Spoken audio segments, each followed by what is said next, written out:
Self-control and 1 mile performance. What we're going to be looking at is why self-control is important for running performance. And then we're going on to look at intervention strategies to help improve your self-control. Losing self-control in running. Poor self-control often leads to poor performance, and we know this from our own experiences. And here's an example. Starting off far too quickly and then dying at the end and being passed by lots of other competitors. Well, in the mile event, this could be going off in the first 400 meters really quickly and then dying in the third 400 meters with 1 lap to go. When you want to put big effort in, there's no more effort left to give.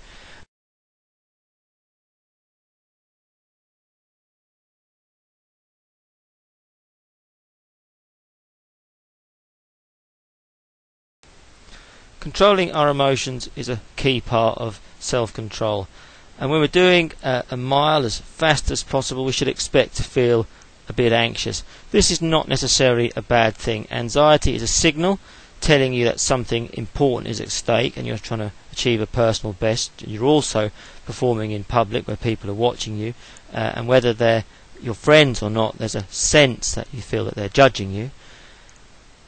You're also expecting to push yourself beyond your current limits. You're expecting to feel discomfort from going really quickly. You're expecting to feel a little bit of pain.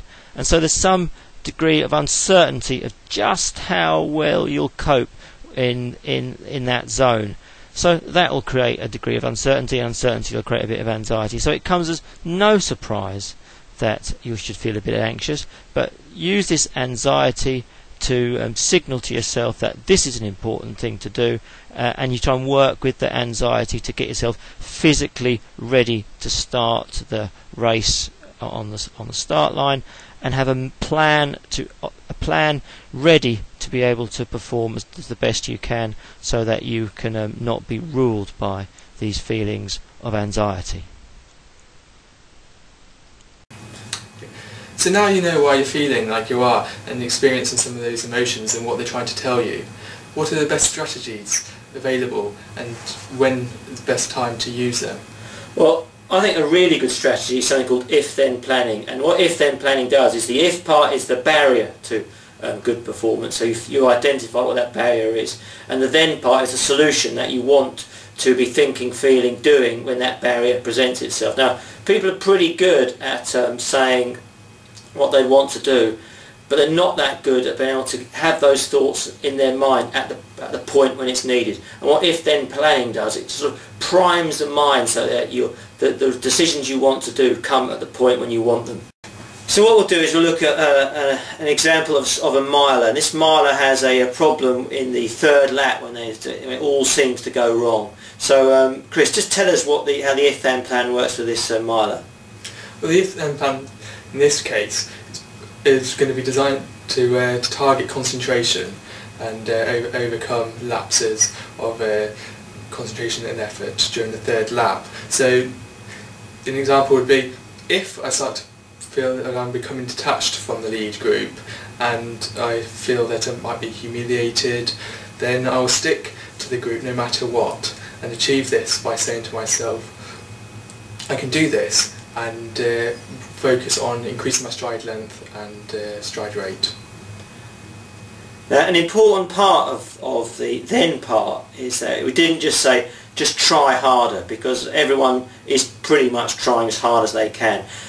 Yes, effort is really important for performance, but it has to become with some more information about how you're going to deliver that. So in this case we've spoken specifically about a technical part of performance, so focusing on stride rate, and that brings about thinking into how you can deliver your performance as efficiently as possible. And I think that is really important when you're trying to work out strategies. It's not just to say, I'm going to do this by trying to push myself harder, because most of us are pushing as hard as we can go anyway, but to think about how I can make myself more efficient, tactically better, mechanically more efficient. It tastes like great water, is that? So we have another example of a miler. In this case, the miler goes off way too quickly at the start, and how many of us have done that in races, and how tempting will that be in something like a mile to go off and really put the burners on in the first mile. So what would the if-then plan this miler would do then, Chris? If-then plan in this case would be to remind yourself of your target pace. Stick to your pre-race strategy. So if I've noticed that I'm running too quickly in the first lap, then I would tell myself, think of your target pace, and I can start to relax, think of maintaining good technique, and which in this case could be something simple as keep my neck tall and my hips high.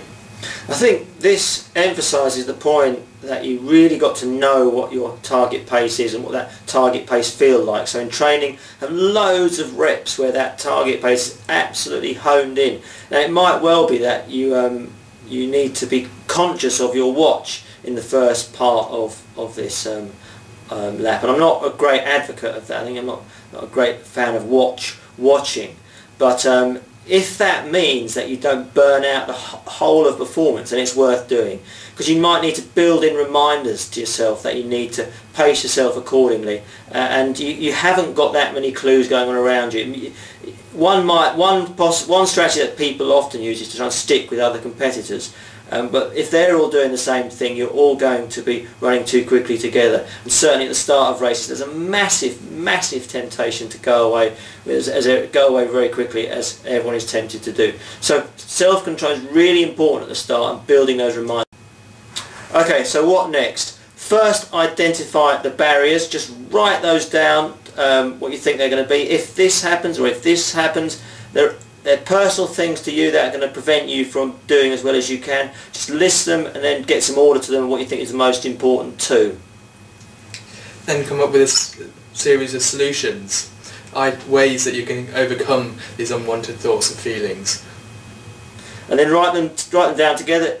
If I start out too quickly, then I'll remind myself to focus on the rhythm I set myself beforehand, start counting out the strides, and get myself back into the pre-planned strategy.